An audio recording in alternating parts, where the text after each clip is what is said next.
자, 오늘 우리에게 주시는 말씀은 야고보서 2장 14절부터 22절까지 말씀입니다. 오늘 설교의 제목은 행함입니다. 몇 년 전 274kg이나 나가는 태국에서 가장 비만인 여성이 3년 만에 외출에 성공했습니다. 여러분, 집 밖으로 나가는 거 뭐 쉽잖아요? 보이세요?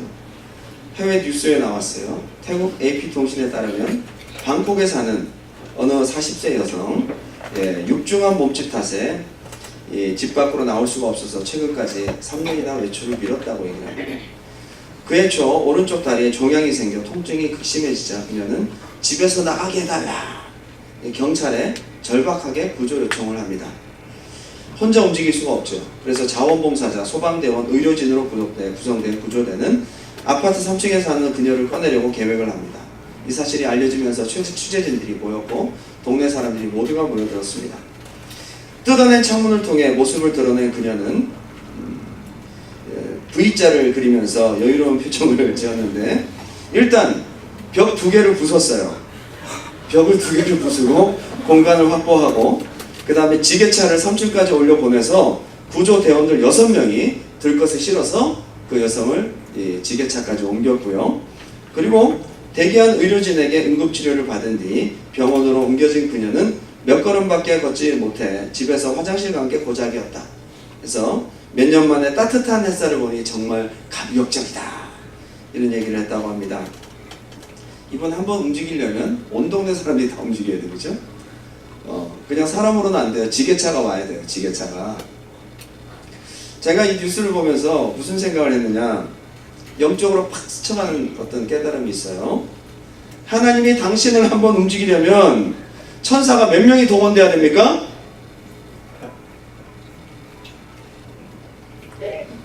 하나님 말씀을 실천하게 하는 단계까지 가려면 얼마나 엄청난 작업이 있어야 됩니까, 여러분들에게?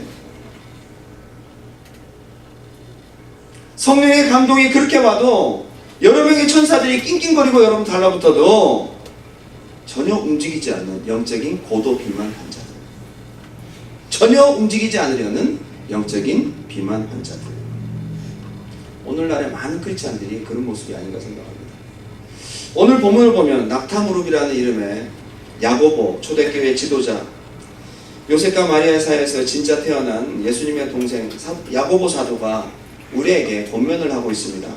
야고보서 2장 14절 제가 읽어드리겠습니다. 내 형제들아, 만일 사람이 믿음이 있노라 하고 행함이 없으면 무슨 유익이 있으리요? 그 믿음이 능히 자기를 구원하겠노라. 믿음 그러는데 정말 너가 믿는다면 그 믿음에 대한 움직임이 뒤따르지 않겠냐 이거예요. 그런 힘없는 이론적인 믿음 가지고 네 영혼 구원받겠냐. 15절에 만일 형제나 자매가 헐벗고 일용할 양식이 없는데 너희 중에 누구든지 그에게 이르되 평안히 가라, 덥게 하라, 배부르게 하라 하며 그 몸에 쓸 것을 주지 아니하면 무슨 유익이 있어요? 말만 하고 움직이지 않는, 말만 아멘하고 움직이지 않는, 맨날 예배 시간에 정말 주님 앞에 목이 터져라 찬양하고 아멘은 하는데 생활 속에 움직임이 없어요. 이와 같이 행함이 없는 믿음은 그 자체가 죽은 거죠.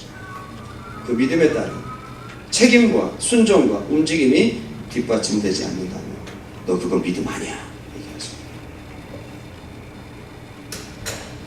어떤 사람은 말하기를 너는 믿음이 있고 나는 행함이 있으니 행함이 없는 네 믿음을 내게 보이라. 나는 행함으로 내 믿음을 내게 보이리라. 지금 믿음이냐 행함이냐를 얘기하는 게 아니잖아요. 분리하는 얘기가 아니죠. 믿음은 행함을 통해 보여져야 된다는 거죠. 맞습니까? 행함으로 보여지는 게 믿음이라는 거죠. 행함이냐 믿음이냐가 아니라 그에 따른 보여지는 하나님의 역사가 반드시 있는 것이 믿음이라는 거예요. 믿음의 성격을 얘기하는 거지 믿음이냐 행함이냐를 얘기하는 것이 아니라는 거예요. 여러분 믿음 있습니까? 보여줄 믿음이 있어야죠. 그러면서 아브라함 얘기를 해요. 21절에 우리 조상 아브라함이 그 아들 이삭을 제단에 바칠 때에 행함으로 의롭다 하심을 받은 것이 아니에요. 아브라함 믿음이 있었어요, 없었어요? 있었습니다. 아브라함이 이삭을 제단에 바칠까 하나님 알았을까요, 몰랐을까요? 아셨습니다. 그는 지체하지 아니하고 바칠 믿음의 준비가 되어 있었어요. 그런데 하나님이 아브라함에게 이삭을 바치라고 하셔놓고는 기다리시는 거예요. 언제 믿음이 인도라고 인치세요? 모리아산에서 칼을 뽑아서 이삭의 목에 칼을 내리칠 그때 하나님이 인정하시고 규정하시는 믿음의 범위는 아멘하고 반응하는 것에서부터 시작. 그래서 여러분 삶 가운데 진짜 행할 때까지, 그때까지의 범위가 믿음이에요. 여러분 믿음은 어디서 끝났어요? 예배 끝나고 축도 끝나고 세리머니 할 때 와 맛있겠다 하면서 끝나죠. 여러분 믿음은 어디까지 갑니까? 이론인지 믿음인지 분간 못하면 안 되거든요. 예배는 미사일 발사됩니다. 지금 불 붙이는 겁니다. 어디서 터져야 돼요? 여러분 삶에 가서 터져야죠. 여기서 터지면 뭡니까 그게? 불꽃놀이. 이번 수련회 때 또 불꽃놀이. 다 터지고 쓰레기만 남았어요. 연기만 나는 거예요. 능력 있습니까? 화려합니다. 예배도 화려하고 아멘도 크고 찬양도 목이 터져라 부릅니다. 그런데 행함이 없다면 불꽃놀이라고요. 파워는 어디 있어요? 여러분 삶 가운데 가서 거기서 터져야죠. 거기서 능력이 있길 바랍니다. 마태복음 5장 14절 보니까 이렇습니다. 다 같이 한번 읽어볼까요? 다 아시는 말씀입니다. 16절까지 시작. 너희는 세상의 빛이라. 사내에 있는 동네가 숨겨지지 못할 것이요 사람이 등불을 켜서 말 아래에 두지 아니하고 등경 위에 두나니 그러므로 집안 모든 사람에게 비치느니라. 이같이 너희 빛이 그들로 너희 착한 행실을 보고 하늘에 계신 너희 아버지께 영광을 돌리게 하라. 자, 빛이 어디에 빛이라고요? 세상의 빛이요. 여러분 세상 속에 가서 빛이요. 교회에서 믿음 있는 척 하지 마시고 세상에 가서 믿음을 나타내세요. 세상의 빛이라고요. 나가서. 그리고요 그들이 누굽니까? 세상 사람들이거든요. 밖에 있는 사람들. 그들로 너희의 착한 행실을 보고 믿음을 보여줄 수 있어요? 행실 속에 믿음이 나야죠. 여러분의 믿음이 행실로 나타나야죠. 그걸 보고 아버지 영광 받으신다. 이게 크리스찬 라이프죠. 저는 이번 여름 수양회에 주신 은혜를 이제는 어떻게 실천하고 움직일 것인가를 고민해야 될 시점입니다. 은혜는 부담입니다. 어떻게 오랫동안 지속시킬 수 있을 것인가? 여기에 이제 마음을 쏟아야 될 때입니다. 매번 있는 예배, 은혜 받는 거 중요합니다. 은혜 받는 일에 집중하는 건 참 중요한 일입니다. 그러나 은혜 받는 일에만 집중하고 그 뒤에 이 은혜를 어떻게 실천하실까가 없고 어떻게 움직일 것인가가 없고 고민하고 움직이지 않으면 여러분은 곧 영적인 고도 비만에 움직입니다. 영적인 고도 비만에 걸리게 됩니다. 하나님 못 해보는 사람입니다. 고도 비만자는요, 비만자에 비해 오히려 체중 강림에 대한 의욕과 시도가 적은 경우를 말합니다. 살이 너무 많이 쪘기 때문에 포기해버렸어요. 그죠? 그래서 엄청난 노력과 투자가 이루어져야 된다고 생각하는데 체념을 해버립니다. 단순히 체중 관한 문제만이 아니라 심혈관 질환, 대사장애, 골격, 근육, 동통 질환 등 개선해야 될 문제들이 계속 뒤따릅니다. 고도 비만, 그러니까 완전 심한 비만 상태를 만들 때까지 그대로 두지 말고 세 가지 필요한 습관을 제시하고 있습니다. 기본적인 겁니다. 입맛을 담백하게 만들어요. 식사는 제대로 씹어서 하자. 마지막으로 생활 속의 잔 움직임들을 지속하라. 움직이라는 거예요. 한마디로 칼로리 높은 거 먹지 말고 움직이라는 거예요. 먹는 것 줄이고 많이 움직이라. 이게 핵심이죠. 세계보건기구는 비만을 치료가 필요한 질병으로 규정하고 있습니다. 국민건강보험에 따르면요, 2013년 우리나라 기준으로 성인 3명 중 1명이 비만이에요. 과체중. 추세가 이어질 경우 2025년 전체 고도 비만율은 6%에 달한다. 엄청나죠? 지금 이거는 못해보는 비만을 말하는 거예요. 그 6%. 특히 요즘 젊은 층들이 위험하다 얘기를 합니다. 왜 그럴까요? 안 움직여요. 그래도 할머니 할아버지들은 밭이라도 메고 풀이라도 뽑으러 다니고 산보러 하다고 하고 산이라도 찾으러 다니고 마실이라도 걸어가시는데 요즘 청년들은, 그죠? 젊은 사람들 전부 이것만 보고 손가락만 근육이 생겨. 손가락 근육 엄청나죠? 손가락에는 왕자가 새길 수 있는데 20, 30대들은요 스마트폰 이용 및 TV 시청과 같은 정적인 여가 활동만을 즐깁니다. 위험한 수준이랍니다. 게다가 폭음, 음주까지. 고도 비만은 수면 무호흡증도 걸릴 수 있어요. 위식도 역류질환, 천식, 관절염, 당섭증을 유발시킵니다. 우울증과 같은 정신질환. 자기가 움직이지 않았는데 결국 자기 스스로를 비난합니다. 나는 왜 이럴까 하면서 빼면 되잖아, 빼면. 근데 그게 안 되나 봐요. 비만으로 인해 동반되는 각종 질환은 그 원인인 비만을 치유하거나 개선시킬 수 있다. 비만을 치유하면서 되는 거예요. 제가 왜 이런 얘기를 하냐. 이처럼 움직임이 없는 영적 비만 크리스찬들은 시험에 약하고 온갖 작은 어려움에도 노출되는 상태가 된다.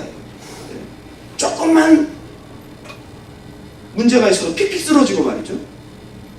영적인 질병에 금방금방 걸리고 이런 상태가 된다. 여러분의 영혼은 건강하십니까? 시험 잘 드는 분들 잘 들어보세요. 여러분 영적인 심을 간지 아니다. 그죠? 잘 한번 돌아보시고. 은혜도 못 받고 전혀 움직이지 않는 것은 죽은 신앙. 이거는 제가 봤을 때는 살아있다고 볼 수는 없잖아요. 아무것도 먹기도 싫고 움직이지도 않고 송장이잖아요. 그런데 은혜는 받고 막 왕성하게 먹는데 움직이기 싫다. 중풍병자 내지는 영적인 비만 환자에 속하는 것입니다.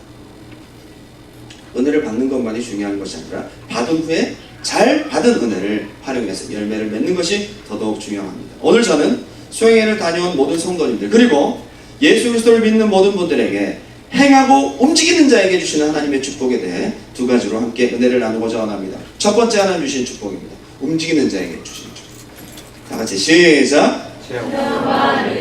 체험과 믿음을 주십니다. 움직이지 않는 사람은 체험이 없어요. 죄송하지만 체험은 누가 하냐? 움직이는 사람이 하는 것입니다. 머리로만 생각하고 따지는 사람은 절대 믿음이 자랄 수가 없습니다. 여러분 이론적인 사람이 믿음 생기는 거 보세요. 믿음이라는 것은 이론으로 되는 건 절대로 아닙니다. 내가 체험하는 게 중요해요. 아는 것과 경험하는 것은 엄청난 차이가 있어요. 진짜. 남들이 진짜 암말기에서 고침받은 간증 10편을 듣는 것보다 내가 헐럭헐럭 감기 한번 치료받는 것이 훨씬 충격적입니다. 안 그럴 것 같아요? 남들 간증하는 거 저번에 믿음 좋아서 뭐 그럴 수 있겠다. 내가 감기가 걸렸어. 근데 거기 나섰어. 기도하면서. 내가 체험했어요. 이게 얼마나 충격적인지 아세요? 아는 것과 체험은 이렇게 다른 거예요. 엄청난 갭이 있어요. 어릴 때부터 저는 24년 동안 귀에 닳도록 들었던 설교와 이론이 엄청나게 많았습니다. 그런데 제가 하나님께 울며 기도하고 실제로 경험한 사건 그 하나가 내 인생을 바뀌었어요. 물론 그동안 변화되고 나니까 그동안의 모든 이론들이 다 재해석되는 은혜가 또 있죠. 저는 우리 성도님들이 하나님을 경험하는 체험이 많기를 주님의 이름으로 축원드립니다. 네. 흔들리지 않는 하나님에 대한 확실한 신뢰가 경험을 통해 축적되길 바랍니다. 여러분 이스라엘 백성들은요 출애굽해서 가나안 갈 때까지 계속 움직임이에요. 움직이지 않으면 어떻게 요단강 건넙니까? 어떻게 가나안 땅 가요? 움직여야 천국 가는 거예요. 움직여야 약속의 땅 가는 거예요. 여러분 민수기는 움직인 이야기예요. 전부.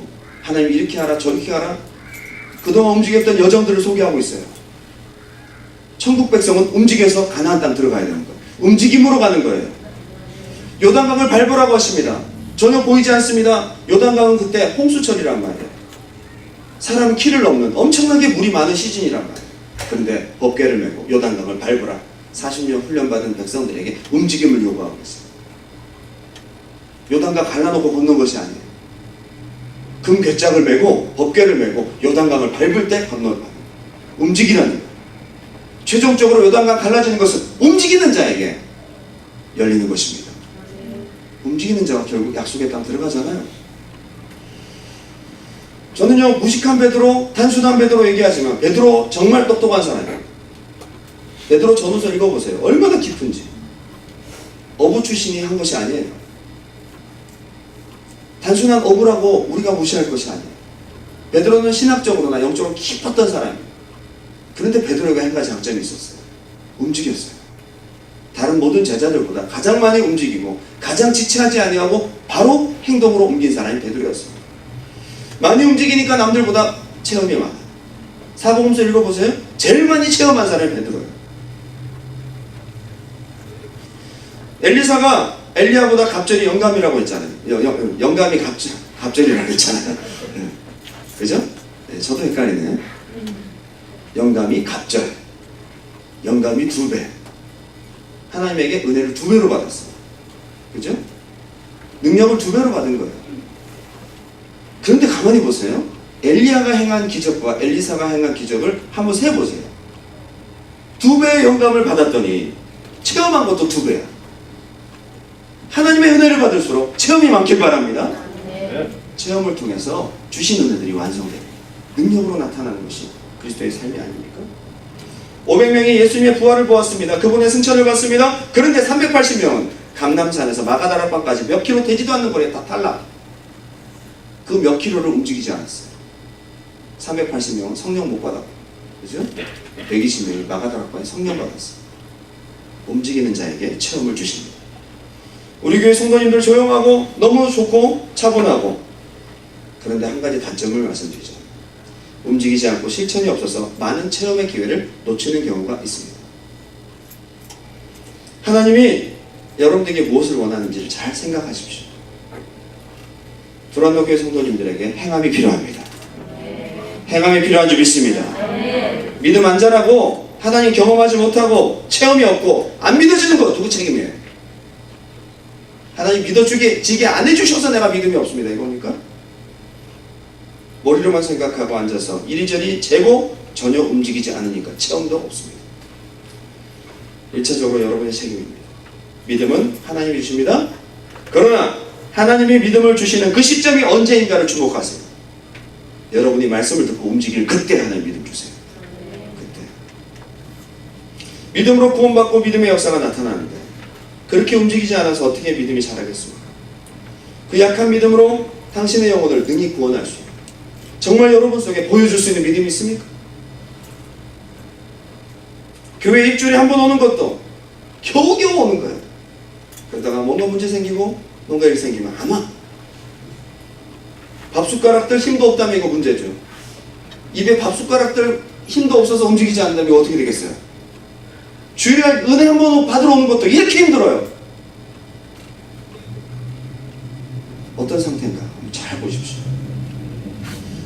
저는요, 모세가 장정만 60만 되는 백성을 능히 애굽에서 끌어오는 믿음, 능히 호해를 건널 강한 믿음, 40년 동안 이스라엘 백성들을 광야에서 이끌 수 있었던 믿음의 힘, 그 확신은 어디서 왔을까 생각해 왔습니다. 출애굽기 9장 34절 35절 다 같이 읽겠습니다. 시작. 바로가 비와 우박과 우레소리가 그친 것을 보고 다시 범죄하여 마음을 완악하게 하니 그와 그의 신하가 꼭 같더라. 바로의 마음이 완악하여 이스라엘 자손을 내보내지 아니하였으니 여호와께서 모세에게 말씀하신가 하더라. 처음에 모세가 안 간다고 그랬잖아요. 왜요? 지금 자기가 죽을까봐 바로에게서 도망 나왔는데 다시 가라니까. 이게 얼마나 부담스럽습니까? 지금 오늘 우리가 읽었던 이 본문, 이 내용은요, 지금 바로에게 7번 가고, 그죠? 난 다음에 결과예요. 가기 싫어도 모세가 일단 어떻게 합니까? 7번 가죠? 가면 욕 들어먹잖아요. 가면 또 싸워야 되잖아요. 가면 또 막 위협받잖아요. 싫은 소리 해야 되잖아요. 부담스러운 일들이 되게 많아요. 그런데 모세는 가는 거예요. 7번을 가면서 모세에게 얻은 것이 무엇입니까? 아, 하나님이 말씀하신 대로 되는구나. 여호와께서 말씀하신가 같더라. 7번을 발견합니다. 10번을 다 발견했어요. 하나님은 움직일 수 없는 상황 속에서도 이기고 움직인 모세에게 무엇을 주십니까? 10가지 재앙을 통해 확실한 믿음을 주시는 거예요. 말씀에 대한 흔들리지 않는 신뢰를 주시는 거예요. 이 힘이 이스라엘 백성들을 이끌어갈 수 있었던 믿음의 동력이었습니다. 두 번째, 영역을 주십니다. 영적인 힘. 몸을 많이 쓰면 뭐가 생깁니까, 여러분? 근육이 생기죠. 몸을 많이 쓰면 피로가 생긴다는 분이 계시죠. 젖산이 생긴다. 몸을 많이 쓰면 근육이 생기죠. 힘이 생기죠. 여러분, 믿음을 많이 쓰면 근육이 생겨요. 어디에? 여러분 믿음의 근육이 생겨요. 믿음의 근육이 있어야 될 줄 믿습니다. 싸움도 근육이 있는 사람들이 파이터잖아요. 그죠? 뭘 하려고 하면 꼭 아파. 뭘 하려고 하면 목사님 아파서. 뭘 하려고 하면 꼭 일이 생겨. 어쩌면 그렇게. 이게 전부 영역과 은혜를 빼앗는 과정인데, 물론 뭐 아플 수 있고 문제 있을 수 있고 일이 생길 수 있죠. 근데 번번이 항상 한번 의심해 보셔야 돼요. 그 한번 이길 생각 한번 해보셨어요? 좀 몸이 피곤하고 아프고 맹맹하려고 할 때 그때 오셔요. 기도하러. 이기려고 하는 마음이 없어요.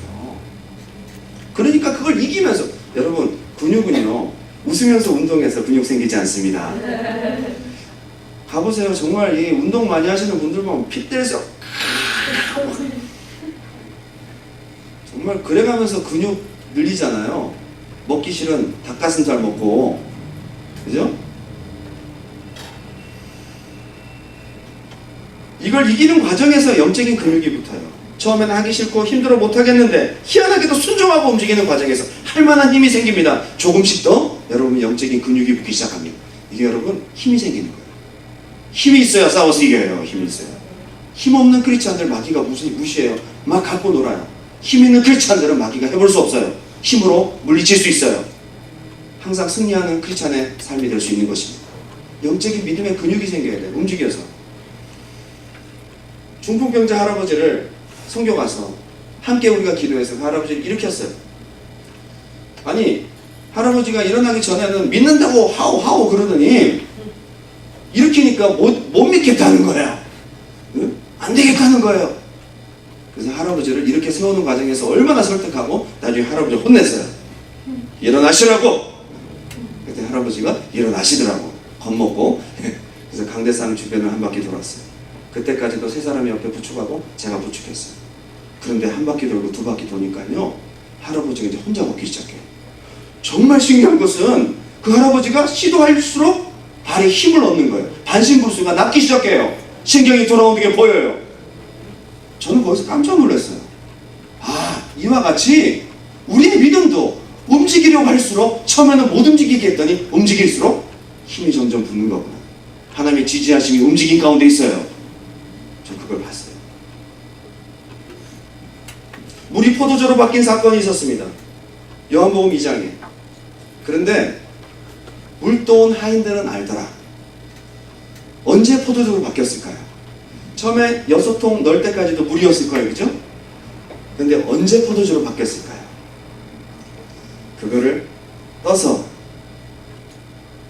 그 호스트에게 갖다 줄 때 갖다 주는 과정에도 포도주가 안 됐을 가능성이 높아요. 언제 최종적으로 됐을까요? 딱 받아서 마실 때. 언제 바뀔지 몰라요. 그러나 움직일 때 분명히 경험하는 것입니다.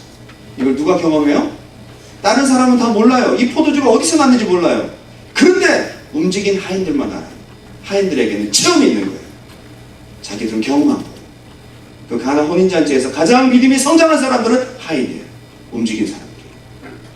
움직인 사람들에게 주신 축복이고 선물인 것입니다.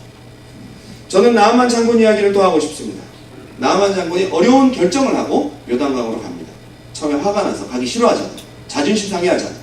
근데 움직이는데 방해가 있었어요. 그러나 그것을 꺾었어요. 자기 부하의 이야기를 듣고 아이고 낫기만 한다면요 이거보다 더한 것도 하겠습니다. 오케이 알았다 해서 한번 딱 자기를 죽이고 요단강에 갔어요. 잘한 거예요. 자 이제 옷을 벗을 때 얼마나 부끄러웠을까요? 그동안 훈장과 그동안 멋진 군복으로 가려져 있던 자기 시퍼둥둥한 썩은 몸이 드러나기 시작합니다. 부하들이 다 보고 있어요. 그러나 움직이는데 그것을 이겨야 됩니다. 그리고 이제 혼자 벌거벗은 몸으로 흉한 몸으로 내려갑니다. 목욕하는 모습 보여주고 싶지 않았겠죠. 부하들에게 호령하는 장군인데요. 그러나 자존심 버리고 한 번 들어갔다 나오고 두 번 들어갔다 나오고 성경에는 몇 번째 이것이 해결됐습니다. 7번 나오니까 해결되었다. 언제까지 움직여야 됩니까? 7번. 성경에는 정확하게 나와 있지 않아요. 6번째 나왔는지 5번째 나왔는지 모르겠지만 아무튼 7번 나오고 난 다음에 치료되었다. 저는 7번째 해결됐을 것 같아요. 하나님의 뜻대까지 움직여야죠. 맞습니까? 자, 열왕기하 5장 14절 다 같이 한번 읽겠습니다. 시작. 나아만이 이에 내려가서 하나님의 사람의 말대로 요단강에 7번 몸을 잠그니 그의 살이 어린 나이의 살같이 회복되어 깨끗하게 되었더라. 7번 몸을 잠그니 결과에 깨끗하게 되었더라. 몸이 아파서 못하거나 바빠서 못하거나 하기 싫어서 못하거나 항상 이유가 있어요, 여러분. 항상. 그런데 몸도 안 아프고 바쁘지도 않고 다 모든 게 좋은데 기분이 안 좋아. 도대체가 이런저런 이유로 항상 못하는 거예요. 평생 속다가 평생 못하다가 시간 다 뺏기고 내가 믿음으로 행할 수 있는 기회 다 잃어버리고 하나님 만나실 겁니까? 여러분 언제 믿음 준비할 거예요? 하나님 얼마나 안타까운지 아세요? 정말 상태가 좋아서 내가 하나님 뜻대로 행할 기회가 여러분 인생을 통틀어서 몇 번이나 될 것 같아요. 오늘 잘 생각하시기 바랍니다. 오늘부터 움직이는 여러분 되십시오. 오늘부터. 영적인 근육, 운동하기 싫은 사람은 항상 이유가 있더라고요. 제가 YMCA를 끊었거든요. 5개월. 몇 번이나 갔을 것 같아요. 겨울에 1월달부터 끊었나요? 진짜 가기 싫을 때가 있어요. 대부분. 그러나 제가 이기고 가는데 눈이 와요. 엄청나게 눈이 많이 와. 그게 핑계가 되고 자꾸 되는 거야. 갔다가 사고 나면 안 되지. 돌아와요. 3달 동안 5번 갔어요. 5번. 결심했는데 그럼 YMCA 싸지 않거든요. 뭣도 모르고 등록했어요. 이처럼 올해는 내가 영적인 공예배에 빠지지 말아야지. 이제 두란노교에 등록했으니 YMCA 끊었으니 이제 빠지지 말아야지 했는데 여러분 올해는 내가 정말 기도하러 가야지.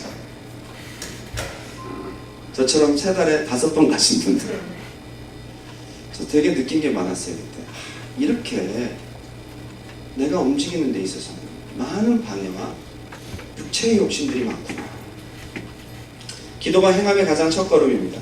기도부터 하시기 바랍니다. 기도가 할 수 있는 힘을 공급받는 통로예요. 이번에 방언은사 받으신 분들 기도로 움직이지 않으면 믿음 떨어집니다. 영역 잃어버리는 것만 아니라 그나마 여러분에게 주시는 은사도 뺏깁니다. 자꾸 뺏겨요. 움직여야 점점 커지는 거예요. 움직이고 실행할 때 하나님 더 큰 은사와 은혜를 주십니다.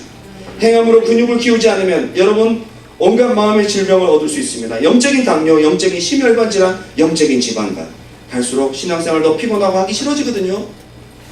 만사 귀찮은 신앙인 어떻게 주님께 쓰임받는 일꾼이 될 수 있습니까? 여러분 한 가지 물어볼게요. 여러분은 하나님 앞에 일꾼입니까? 아니면 일감입니까? 여러분 한번 움직이려면 여러 사람, 여러분 한번 예배에 나오기 위해서 셀장부터 목사부터 막 라이더 막 하고 막 설득하고 한번 나갔다가 3년 만에 외출.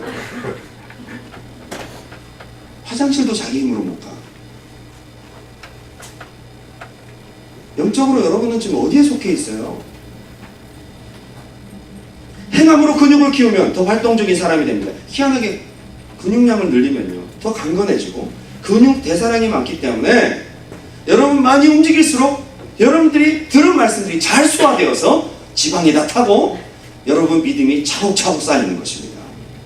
보기가 좋아요. 저처럼 3달에 5번 가면 보기가 안 좋아요. 점점 맞는 옷도 없고 사람들의 보기에 멋있지 않아요.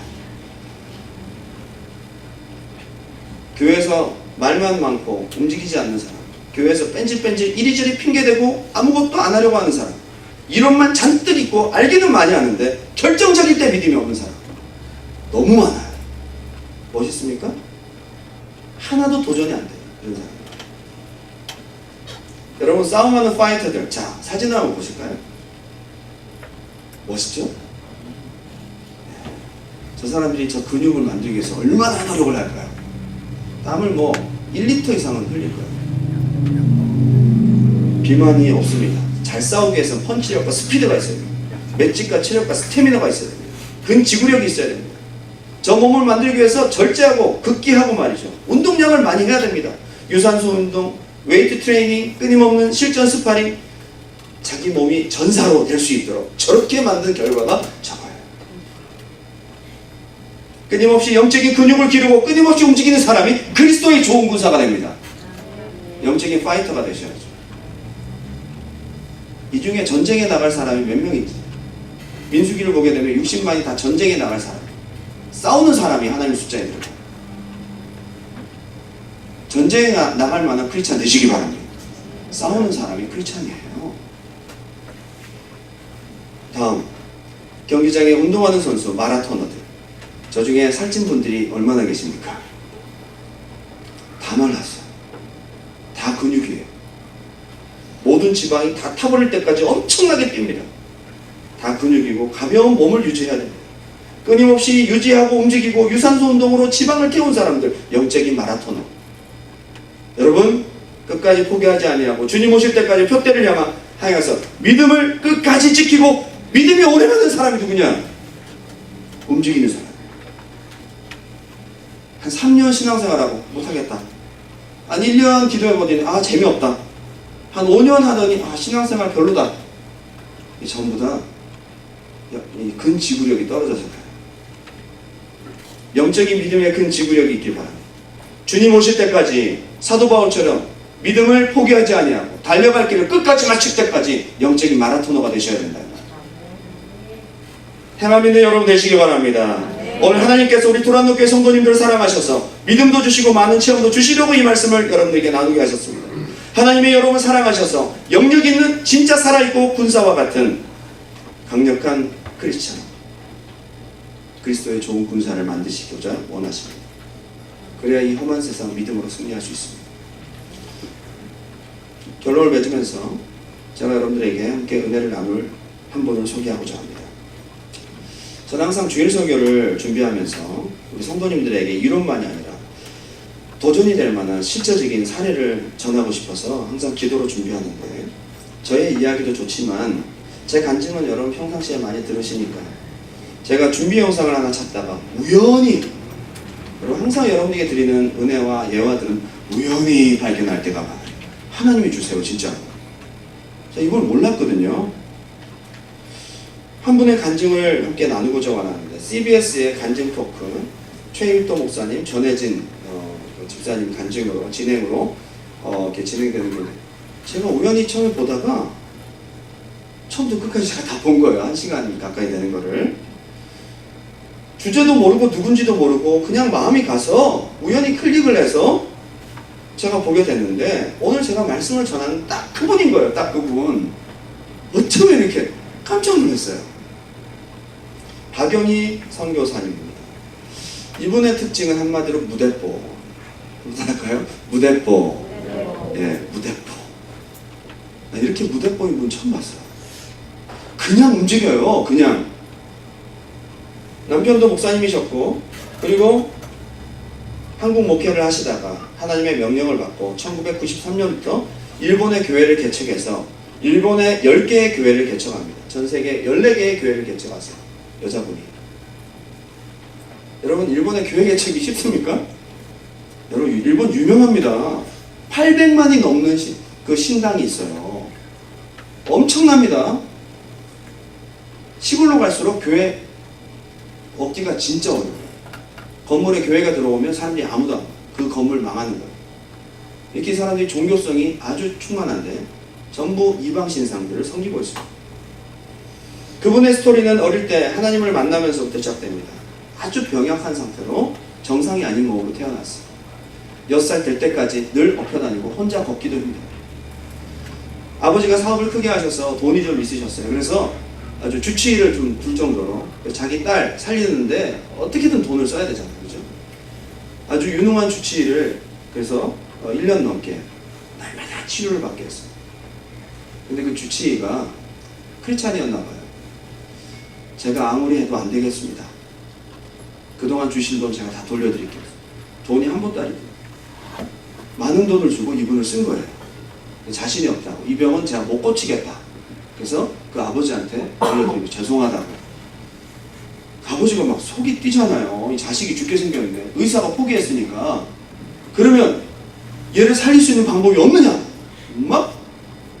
그러니까 이분이 크리스찬이라 했잖아요. 장로님이셨나 봐요. 한 가지 한번 시도해 볼 만한 방법이 있긴 있습니다. 어디 약이 없느냐? 약이 있긴 있습니다. 바로 신약과 구약입니다. 근데 아버지가 뭔지도 모르고 그 약이 어딨냐? 그랬어요, 진짜. 지금이야 우리가 뭐 이렇게 그런 얘기는 뭐 유치하고 그 당시에는 그래도 신약과 구약 그러면 무슨 엄청난 약인 줄 알고 아버지가 그 병원이 어디냐? 병원은 저기 넘어서 있습니다. 교회를 말하는 거예요. 네. 자, 그러면 내가 같이 가야 되느냐? 아, 같이 오실 필요는 없다고. 딸만 보내라고. 왜냐면 그분이 워낙 성격이 불같은 분이라 교회 될 것 같다고 또 화낼 거 아니에요. 그죠? 이분이 이제 벌벌 떨면서 아, 딸만 보내라고. 딸을 데리고 갔어요. 그런데 목사님 앞에 설교하시고 그 딸은 그 장로님 품에서 이렇게 안겨서 조그만한 아기가 안겨서 이제 예배를 드리는데 앉아있기도 힘든 거야. 근데 설교를 듣는 중에 위에서부터 머리부터 발끝까지 통과해 나가는 불이 3번 있었어요. 불이요 머리부터 발끝까지 확 지나가고 또 한 번 지나가고 3번이 딱 지나가고 나니까 자기 말로 몇 살 그 먹었던 그때 자기 말로 몸에 힘이 나더라고요. 힘이 어디서 힘이 났는지 힘이 나서 벌떡 일어섰어. 그리고 예배가 끝난다. 막 걸어다니고 그날 오전 예배 왔다가 점심 먹고 저녁 예배까지 드리고 가겠다고 해서 저녁 예배까지 드리고 그 아이가 막 걸어서 아빠한테 가니까 저녁 때쯤 오는데 보니까 아이가 걸어오잖아. 그래서 그 아빠가 막 소리를 지르면서 이 아이는 지금 걸으면 안 된다고 엎혀 다녀야지 지금. 그랬더니 그때부터 걸어 다니면서 깨끗하게 몸이 치료된 거예요. 얼마 후에 그 아버지도 예수 믿었어요. 그런데 그러면서 이제 그의 성령 체험, 하나님을 만난 경험이 어릴 때부터 있었던 것입니다. 이분이 이제 목회를 하게 되셨고요. 남편도 목사님, 이분도 목사님이 되셨어요. 일본에 대해서 전혀 무지한 상태, 히라가나, 가타카나 뭔지 아시죠? 자페니스 알파벳 그것도 몰라. 한국에서 3번째 교회 개척을 하고 교회를 개척해서 자립할만 하니까 하나님이 3번 교회 개척. 한국에서 이번에 개척의 사명이 있어요. 난 한 번 해도 이렇게 힘든데 어떻게 3번을 개척하시냔 말이에요. 대단하시죠? 이번에 3번 개척하게 된 이야기가요. 교회를 개척해서 자립할만 하면 일어나라. 내가 네게 지시할 곳으로 가라. 여기는요 내가 알아서 하겠다. 가라. 넉넉한 형편도 아니었어요. 개척하려면 자기 전세금 다 빼서 교회 얻어야 되잖아요. 어떤 때는 집이 없어서 교회 들어가서 생활하면서 교회 뒷방에서 바글바글 생활하면서 그러고 있었어요. 애들 셋 데리고 어디로 가야 될지도 모르고 가라. 그러면요 대책 없이 갑니다. 이 사람은요. 가면 하나님이 마련해 주시고 그래서 3번째 교회를 개척했어요. 이제 좀 안정이 될 만한데 마음에 불안함이 올라와. 또 가라고 할까봐. 근데 1993년 어느 날 기도하는데 이번에는 너가 일본으로 가라. 그래. 가까운 한국도 아니고 일본으로 가라 말씀하시더라고요. 46년생이니까 93년도면 이제 뭐 새롭게 사역을 시작하기에는 조금 이제 이런 나이는 아니잖아요. 알파벳도 전혀 모르고 일본말 한마디도 못하는데 일본으로 가라. 너무 뜬금없이 강하게 감동이 옵니다. 3번째 개척교회를 하고 자리 잡을 만하니까 하나님께서 명령하시는 거예요. 근데 하나님 한번 명령하시면 집요하게 계속 명령하시는 걸 알고 포기하지 않는 것을 알고 남편에게 조심스럽게 말을 합니다. 이런 기도하는데 일본으로 가라고 하십니다. 그랬더니 남편이 화를 내는 뭐라고? 화가 나는 거죠. 아니 당신은 사모로서 일을 해야 하고 나를 도와줘야 되는데 애가 지금 셋인데 막내가 지금 고3인데 대학교 2학년, 대학교 3학년 지금 줄줄이잖아. 근데 이 모든 걸 버리고 좀 일본으로 가라니까 말이 안 된다. 그래서 다시 본당에 돌아와서 사모님이 기도를 합니다. 남편이 안 된답니다. 하나님 저 아닌 것 같아요. 다시 한번 생각해 주세요. 그리고 그날 밤을 잠을 잤어요. 다음날 새벽 예배가 끝난 다음에 남편 목사님이 상기된 얼굴로 심각하게 부인 사모님을 불러요. 목사님 불러요. 여보, 일본 가야 되겠다.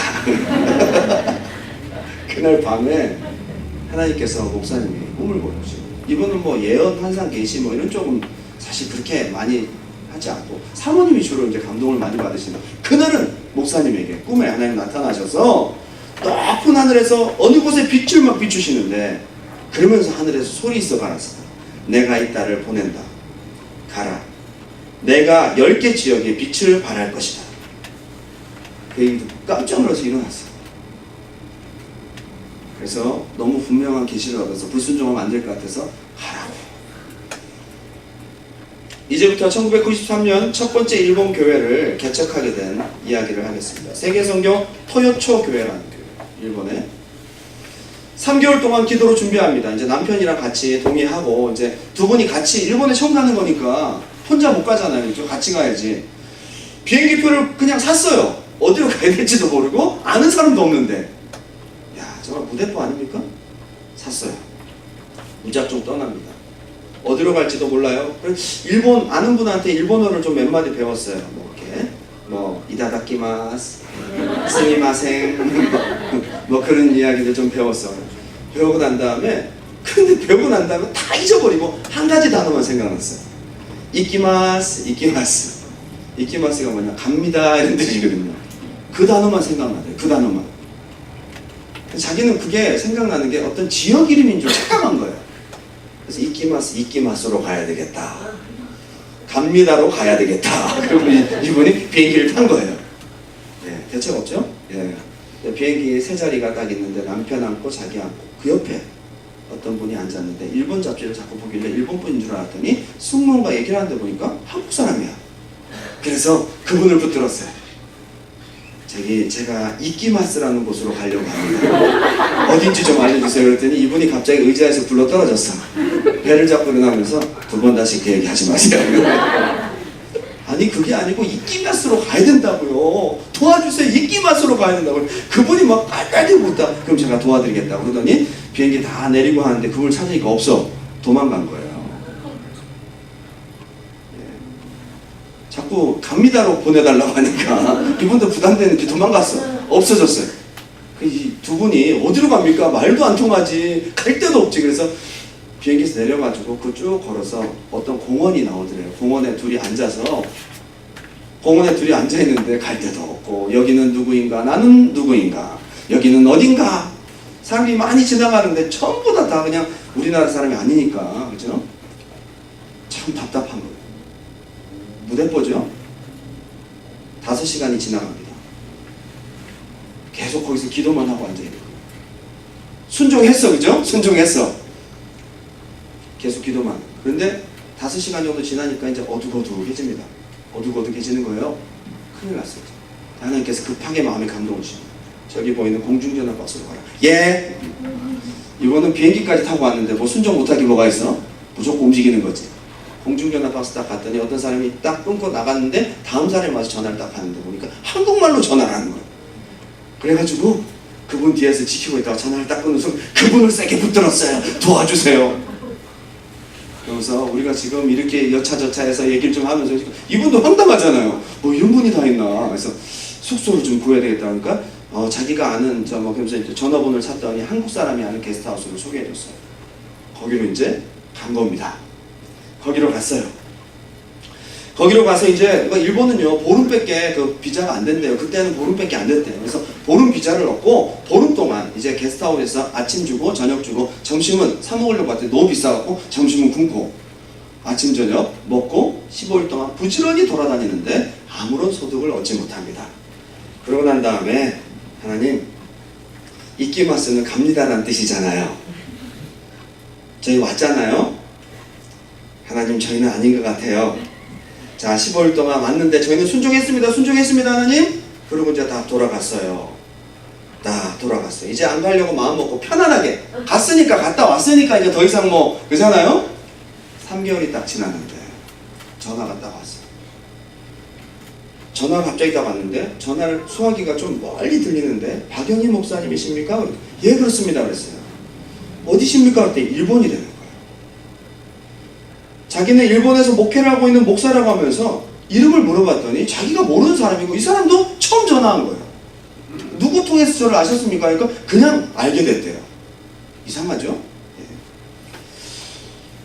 어떤 메시지를 자기가 기도하는 중에 하나님이 분명한 자기에게 메시지를 주셔서 전화하라고 해서 전화를 했대요. 어떤 메시지냐고 물어보니까 당신을 일본으로 빨리 불러드리라는 하나님의 응답을 받고 전화하는 거라는 거예요. 웃기잖아요, 그죠? 저 아세요? 몰라요. 몇 번을 물어봤어요. 저 아십니까? 모릅니다. 그런데 그 얘기를 딱 듣는데 갑자기 사도행전 19장 16장 9절에 바울에게 환상 중에 마게도냐 사람이 건너와서 도우라는 내용이 탁 지나가요. 뭔가 이분이 뜻이 있구나. 이분 이야기를 딱 듣는데 자기가 일본에 교회를 개척했는데요. 교회를 개척한 지 얼마 안 돼서 사람들이 다 나갔어요. 혼자 남게 된 거예요, 목사님이. 얼마나 힘들었겠어요, 그죠? 문 걸어 잠그고 2달 동안 울며 기도했어요, 혼자.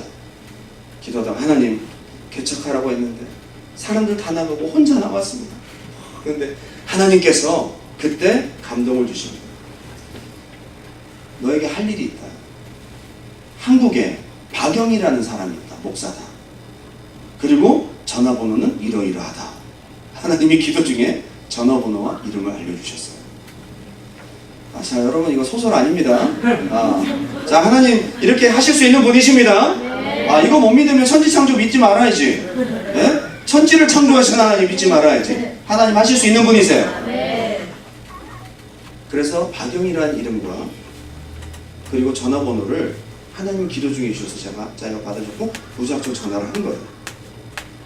박영희 목사님이 한국에서 그런 일들을 몇 번 경험을 했대요. 목회를 하면서 성도가 그렇게 해서 교회로 오는 경우도 있고 갑자기 자기가 교회를 어떤 성도의 집에 찾아가는 경우도 있고 해서 전도도 하고 그랬는데 그분이 거짓말하는 것이 전혀 아니라는 것을 알게 됐어요. 여러분 이 이야기는요 사도행전 10장의 고넬료를 통해서 우리가 알 수 있습니다. 고넬료가 베드로 알았어요? 몰랐어요? 몰랐어요. 기도하는 중에 베드로라는 이름을 처음 듣고 그가 지금 요빠라는 곳에 도시에 무두장이 시몬의 집에 있다는 것 정보까지 알게 됐어요. 그래서 사람을 보냈거든요. 베드로도 고넬료라는 사람을 그렇게 만나게 된 겁니다. 하나님이 하시면 하실 수 있는 거예요. 그렇게 해서 그 일본에 계신 목사님이 제가 비행기표를 끊어줄 테니까 생활 대책은 목사님이 오셔서 알아서 하십시오. 그렇게 했어요. 그래서 그날 전화를 받고 하나님 주신 사인이 맞았구나. 금식하고 기도하는데 내가 너에게 만날 자를 만나게 한다. 응답을 주시더라고요. 이제 다음날 일본 목사님한테 전화를 해서 또 똑같은 말을 듣고 일주일 후에 이제 가게 됩니다. 일본 물가가 비싸니까 8대1 비율이었대요. 그래서 밥을 사 먹기 어려우니까 쌀 20kg, 김치, 뭐 이런 거 반찬 챙겨서 15일 동안 또 가게 됩니다. 자, 갔더니 일본 목사님이 오라는 그 건물이 있는 곳에 입구에 서서 기다리다가 열쇠 키를 딱 주고는 4층으로 올라가십시오. 거기가 교회입니다. 그러면서 가려고 하는 거예요. 이제 내 손을 떠났으니 이거 당신 겁니다. 하고 가려고 하는 거예요, 목사님이. 잠깐만, 이 건물이 당신 겁니까? 이제 물어봤더니 아닙니다. 월세를 내고 살고 있습니다. 7층 건물에 4층에 위치하고 있습니다.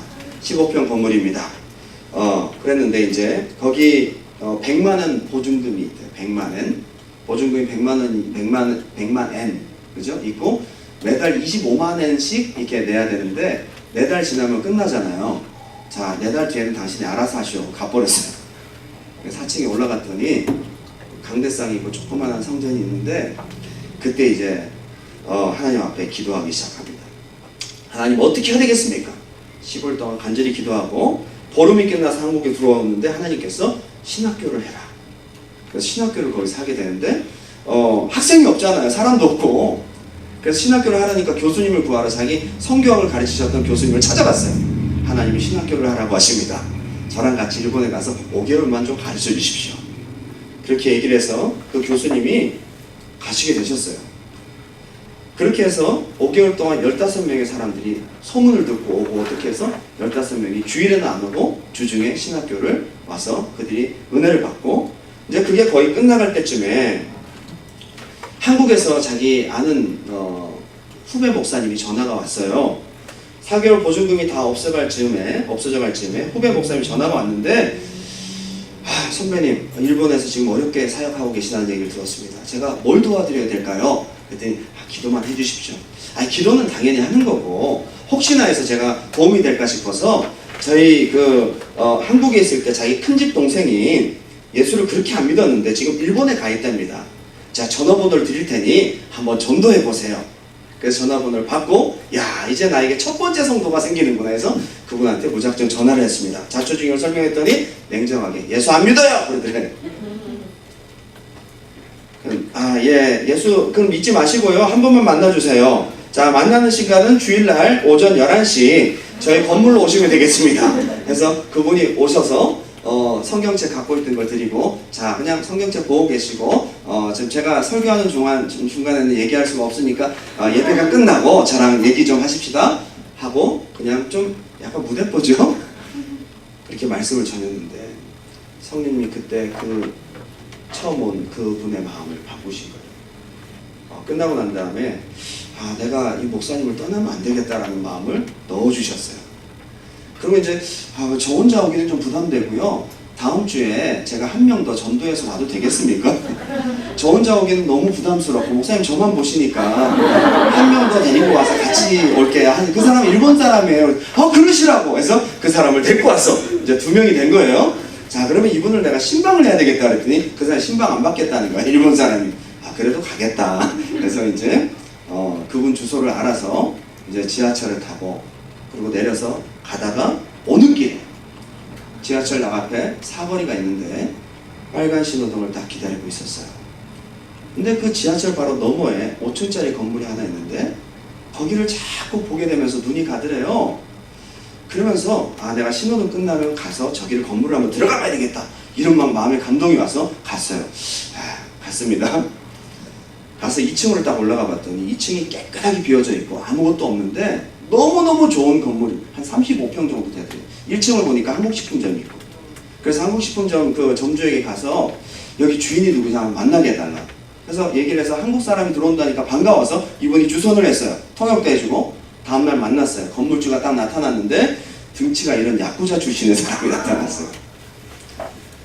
그분과 이제 얘기를 하기 시작합니다. 자, 돈이 좀 있으신 분입니까? 이제 물어보더래요. 돈 많이 있습니다. 보증인이 누구십니까? 예, 저 위에 계십니다. 그러면서 2층 건물 500만 원에 45만 원씩 매달 내야 됩니다. 얘기를 했어요. 돈이 없잖아요. 그래서 그때 기도를 합니다. 하나님 어떻게 할까요? 시킨 대로 제가 말하겠습니다. 했더니 자, 500만 원도 없는 걸로 하고 45만 원도 아니고 너는 입을 열어 20만 원이라고 얘기해라. 그래서 그 자리에서 20만 원이라고 딱 얘기를 했어요. 어차피 빈손이니까 뭐 안 되면 어쩔 수 없는 거고요. 그랬더니 야쿠자분이 얼굴이 까매지시는 거예요. 화가 나셨어. 그래서 이분은 얼굴을 볼 수가 없어서 고개를 이렇게 숙이고 하나님 책임지세요. 나 저분한테 맞으면 안 되잖아요. 책임을. 그러니까 야쿠자분이 물어보더래요. 너 보증인이 있느냐? 그랬더니 보증인이 확실히 있다고 얘기를 했어요. 그럼 보증인이 있으면 여기 와야지 보증인 있지? 지금 집에 있는 보증인은 필요가 없다. 그랬더니 보증인이 여기 계시다 그런 거예요. 이 야쿠자가 진짜 화가 났어요. 펄펄 뛰면서 어떻게 해서 거짓말하냐. 우리 지금 세심 세명이 막 그때 막 무서워서, 근데 자기도 모르게 이런 말들이 나왔어요. 나는 그분을 모시고 왔습니다. 당신은 안 보이지만 나는 그분을 모시고 이 자리에 있습니다.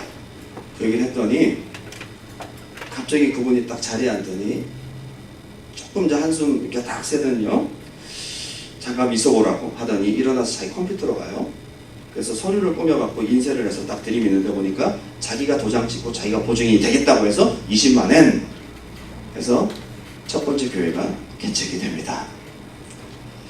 못 믿으시는 것 같은데 한 달에 20만 원 후불제로 하고 이제 그날로 바로 이제 그 건물에 들어와서 이제 거기서 철회하고 기도하기 시작합니다. 이제 금식했어요. 그냥 아무것도 없는 건물에 방석 깔고 앉아서 금식을 하고 이제 기도하기 시작하는데 주인이 자꾸 왔다 갔다 하다가 힐끗힐끗 보다 보니까 늘 그 자리에 있는 것 같고 밥도 안 먹는 것 같고 잠도 안 자는 것 같고 주변에 뭐 밥 먹는 뭐 흔적도 없고 그래서 걱정이 됐나 봐요. 일주일 정도 지난 다음에 똑똑 두드리더니 이제 인사를 하고 실례합니다. 그러면서 그 야쿠자분이 들어왔어요. 그래서 둘이 이제 말도 안 통하는데 둘이 이제 마주보고 있는 거 한참을 보다가 이분이 걱정이 많이 됐나 봐. 왜냐면 죽으면 안 되잖아, 자기 건물에 누가. 그래서 밥 먹었냐고 이렇게 바디랭귀지를 했더니 안 먹었다고 그랬더니 그럼 먹으러 가자. 그래서 밥을 사주고 자 지금부터 날 따라와라. 아 이분이 교인이 없으니까 이러다 죽으면 안 되니까 자기가 이제 전도하러 다니는 거예요. 이분이 이 목사님 모시고 전도하러 다녀. 응? 이분은 돈이 있으니까 밤에 황제라는 거예요. 그래서 하룻밤에 30만 원씩 막 펑펑 쓰는 사람인데 이분이 데리고 다니면 사람들 소개시켜주고 이 교회 나가라고 막 그런 말이죠. 가서 어디 슈퍼마켓이나 여직원들한테 뭘 주는데 보니까 팁이야. 교회 나오겠다고 하면 팁을 주고 안 나오게 되면 팁을 뺏어. 그래서 사람들이 하나둘씩 모이기 시작합니다. 하나님께서 그렇게 역사하셨어요. 온 사람들이 변화되고 치료받기 시작합니다. 이 소문을 듣고 2호점이 개척됩니다. 교회. 후지산 밑에 있는 사람이 소문을 듣고 한국 사람이 와서 은혜를 받고 돌아가서 그곳에 교회를 또 개척하고 이렇게 해서 10개 교회가 개척이 된 거예요. 여러분 하나도 돈 한 푼 없이 하나님 오직 가라는 명령에 순종하고 움직임으로 말미암아 된 것입니다. 여러분 증거가 있잖아요. 사람의 힘으로 한 것이 아닙니다. 하나님이 하신 것입니다. 저는 우리가 정말 믿기 힘들 정도의 소설 같은 이야기들을 우리가 함께 나누면서 저를 한번 돌아봤어요. 우리에게는 왜 이런 선명한 기억들, 선명한 체험들이 왜 없는가? 그런 체험을 했다고 해도 우리가 반신반의하면서 진짜? 그런 일이 있을 수 있어? 이런 정도로 왜 우리는 되었는가? 제가 그 차이를 분명히 알게 됐어요. 정말 무식할 정도로 하나님이 말씀하시면 그대로 움직이는 사람이 확실한 하나님의 역사를 체험합니다. 여러분 그런 정도로 움직여보세요. 주님이 책임지시고 역사하실 줄 믿습니다. 우리에게 움직임이 없으니까 하나님의 역사가 초대교회와 같은 하나님의 역사가 나타나지 않는 거예요. 여러분 똑똑하고 이론적인 사람이 주인이라는 거 아닙니다. 어쩌면 단순하고 무식하고 순종하는 사람, 말씀하신 즉시 움직이는 사람이 하나님의 뜻을 이룹니다. 이런 핑계 저런 핑계, 이런 사정 저런 사정 말하면서 미루는 사람에게 체험이 없습니다. 능력 없는 종교인이 될 수밖에 없습니다. 내 핑계, 내 사정, 내 경험, 내 이론 다 버리고 지체하지 아니하고 행할 준비가 되어 있는 사람에게 하나님은 역사하십니다. 그런 사람에게 선명하게 말씀하시고 확실하게 하나님의 나타나심을 보이시는 것입니다. 여러분 오늘 우리가 주님 앞에 나아갈 때 그동안 우리가 갖고 있었던 머리와 이론, 계산, 경험 여러분 이런 것으로 움직이기 전에 평가하지 마십시오. 움직이고 말하십시오. 움직이고 오늘 우리 함께 찬양하고 나아갈 텐데 우리가 늘 입버릇처럼 얘기했던 제자, 무식한 베드로, 단순한 베드로 그러나 그는 영적으로 가장 똑똑한 사람이었습니다. 그 누구도 무리를 걷지 못했지만 베드로는 걸었습니다. 하나님이 오라고 하신 그 말씀 하나 듣고 그는 걸었습니다. 오늘 여러분 우리 가운데 있는 이론과 움직이기 싫어하는 육체의 소욕들을 십자가에 못 박고 이제 하나님 나에게 말씀하시면 내가 움직이겠습니다. 나는 담대한 믿음으로 고백하고 나아가는 시간 되시기를 주님의 이름으로 축원드립니다.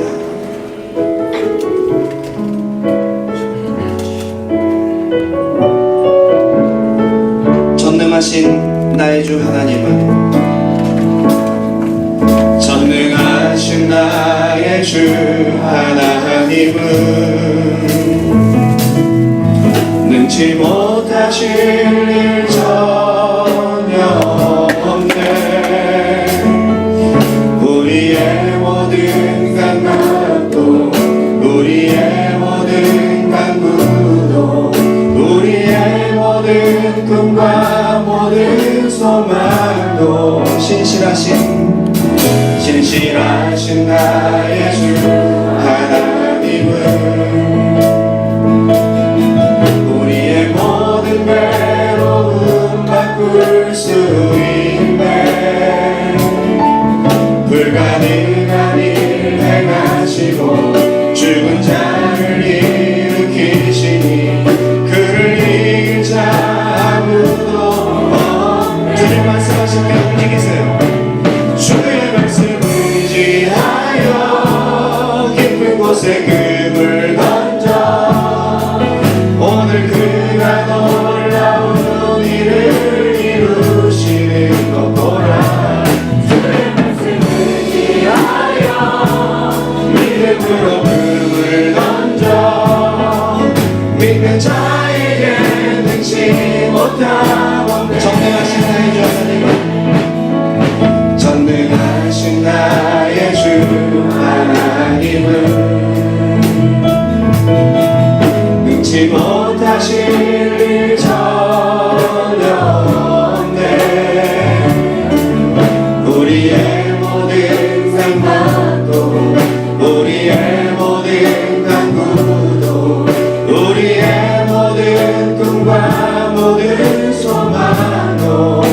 통치하신 우리 하나님 살아계십니다. 우리의 모든 괴로움 바꿀 수 있는, 우리의 모든 괴로움 바꿀 수 있네.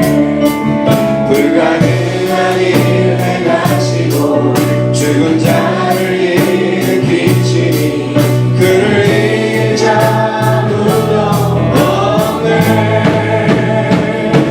주의 말씀을 의지하여 이 시간 여러분 생각 버리십시오. 우리의 이론과 우리의 경험, 우리의 판단을 주님 내려놓습니다. 주의 말씀을 의지하여 믿음으로 금을 던져 믿는 자에게 의심 못하. 주의 말씀을 의지하여, 주의 말씀을 의지하여 금을 던져 오늘 그가 돌아 우리를 이루시는 거라. 주의 말씀을 의지하여